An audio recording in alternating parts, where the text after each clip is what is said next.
Alors, bonjour à tous, heureux de vous retrouver, chers amis, en ce vendredi sur YouTube, 3 janvier 2025, il faut s'habituer. Ça se peut que je me trompe à l'occasion. 3 janvier 2025, 16h56, heure du Québec, heureux de vous retrouver. Merci à ceux qui sont abonnés.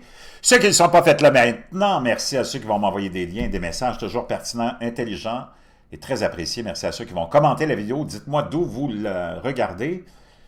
Écrasez le petit pouce en l'air et partagez la vidéo. Si vous pensiez que 2024 avait été une année de fou, attendez à 2025 qui fait juste commencer et qui va nous amener probablement un des plus grands cataclysmes. Ça, c'est mon intuition. Je ne sais pas si ça va arriver, mais mon intuition me dit que oui. Je commence avec un événement du fameux magazine The Economist annuel, hein, de l'édition spéciale qui sort toujours pour t'annoncer ce qu'on a planifié pour 2025. Il ne faut pas que tu oublies que ce n'est pas des prédictions, c'est une planification. C'est pour ça qu'ils sont toujours justes. Tu comprends? Il ne faut pas que tu oublies que c'est un magazine qui appartient au Rothschild. Pendant ce temps-là, je vais te montrer.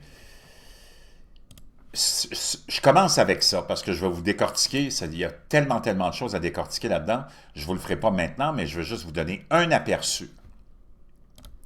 OK? Et je vais essayer de vous mettre l'image. Je pense que je peux l'avoir mieux que ça à l'écran. Je ne sais pas si vous voyez bien. Sinon, je vais essayer de changer ma méthode. Image. Bon. OK. On va... C'est difficile d'amener juste l'image, mais en tout cas, vous voyez ici, dans le haut du magazine, qui est la même représentation que 2024, une espèce de cercle, mais dans le fond, en dessous de ça, il y a un visage. Tu vois l'œil qui est là, le nez est ici, et tu peux présumer que c'est la biométrie qui s'en vient et tu ne te trompes pas. Maintenant, je vais revenir sur tout ce qui est là-dessus, mais pas maintenant. Alors, je vais juste vous donner la première découverte, d'après moi, que j'ai pu comprendre de ce magazine de 2025, cette édition spéciale. Voyez-vous, en haut, ici, on a Saturne. Ici, on a le Soleil et ici, on a la Terre.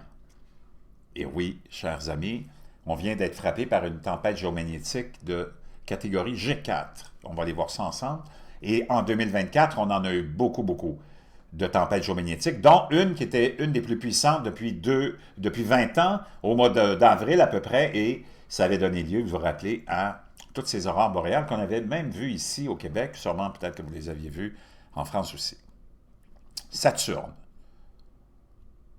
Eh bien, imaginez-vous que le lendemain de l'inauguration de Donald Trump, qui a lieu le 20 janvier, le 21, il y aura Saturne qui va s'aligner d'une certaine façon dans la façon dont elle va être alignée avec les autres gazeuses, on va aller voir ça ensemble, fera en sorte que les anneaux de Saturne seront invisibles depuis la Terre pendant plusieurs mois.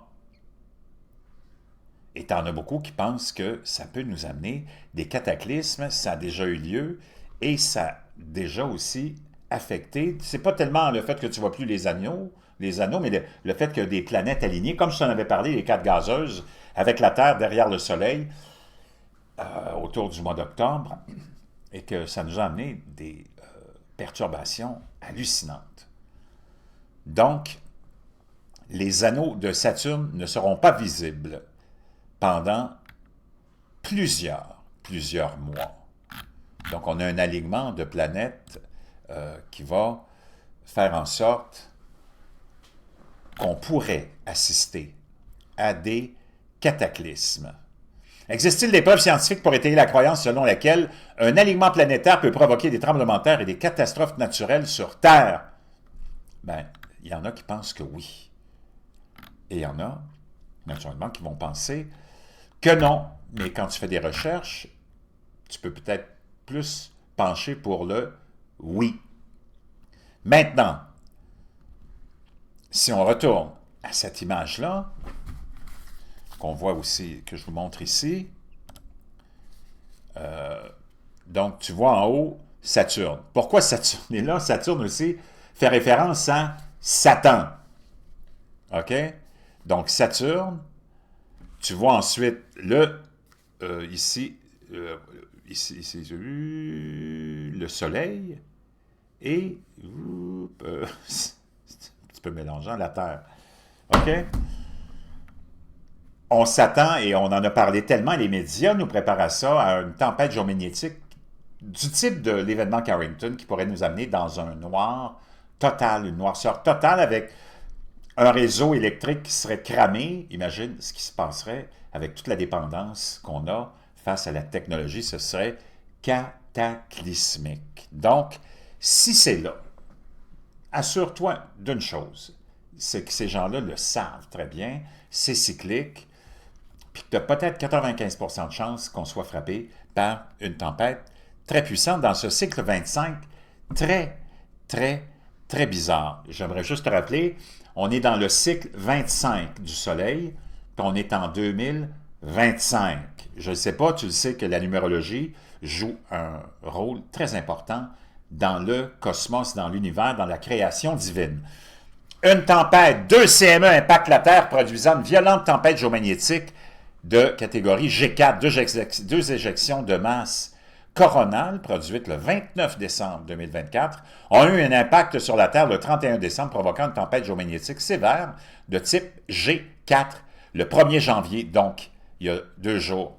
Et tu peux avoir des conséquences de ça pendant quelques jours. Il y a eu des pannes d'électricité ici, je ne sais pas si ça a été dû à ça, je n'ai pas fait de recherche. Il y a Porto Rico qui a été plongé dans le noir total. Je n'ai pas fait de recherche si c'était lié à ça non plus. Mais c'est assez inquiétant. De la fin du 3 janvier au début 4 janvier, un éventuel coup oblique du CME du 1er janvier est susceptible de provoquer une autre intensification. OK? Le premier CME a atteint les sondes spatiales Discover et ACE de la NOAA au point de l'ancrage. Wow! Donc, chers amis, avec les vents, la vitesse du vent solaire a augmenté à peu près au même moment pour atteindre entre 490 et 570 km/s, probablement en raison de l'influence du deuxième CME. Préparez-vous, on n'est pas sorti de l'auberge. Je vais juste te faire, parce qu'il faut que je t'en parle maintenant un petit peu, mais je vais revenir sur cette page couverture de The Economist.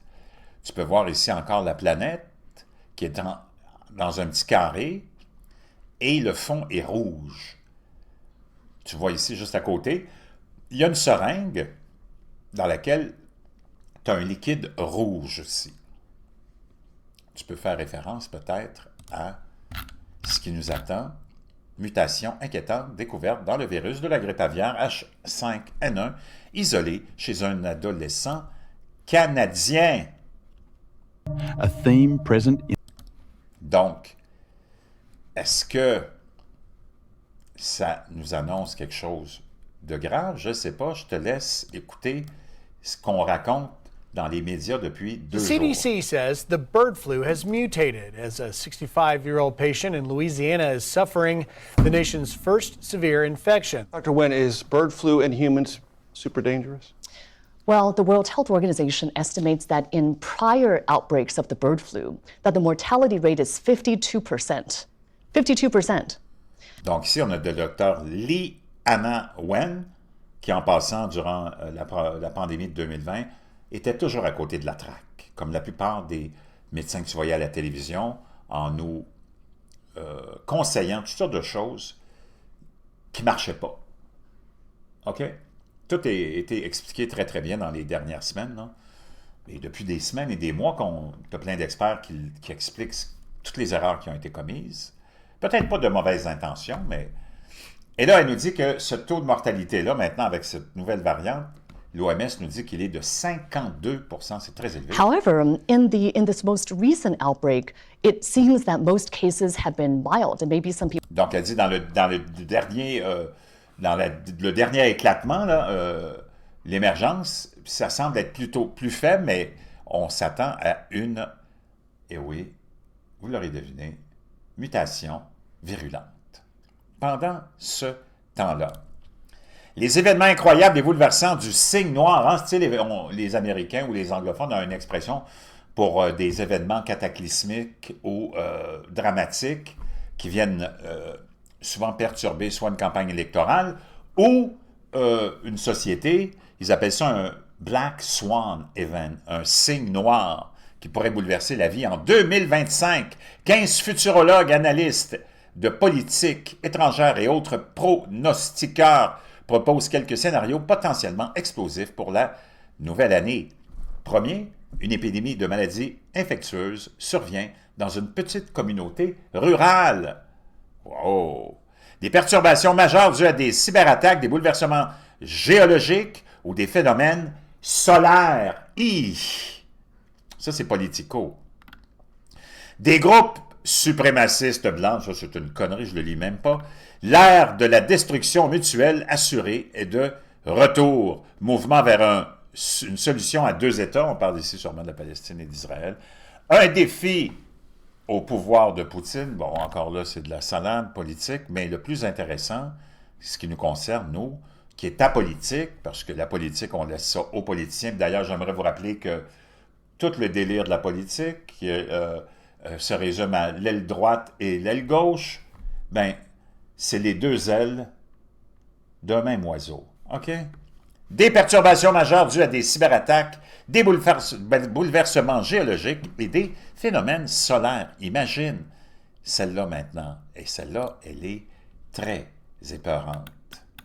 Des scientifiques enquêtant sur le super volcan Yellowstone ont découvert des mouvements dans les profondeurs du cratère, suscitant des craintes quant à une éventuelle éruption du géant endormi. Le volcan, situé sous le parc national de Yellowstone, dans le Wyoming, est capable de produire une éruption dévastatrice de magnitude 8. Wow! Je te laisserai l'article du Daily Mail qui est publié ce matin. Le mouvement du cratère de Yellowstone suscite des craintes d'explosion d'un supervolcan alors que les scientifiques évaluent les risques. Le volcan, situé sous le parc national de Yellowstone, dans le Wyoming, est capable de produire une éruption dévastatrice de 8. Imagine.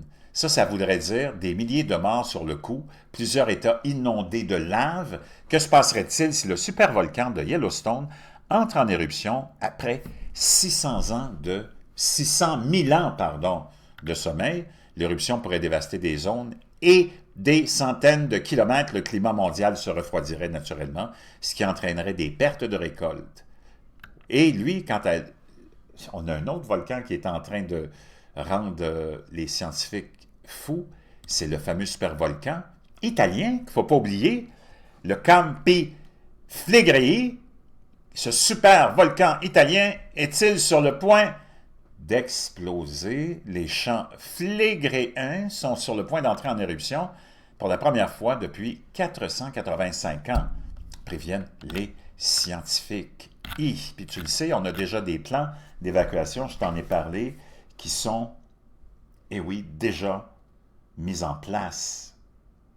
La planète, sur cette image-là, et le Soleil,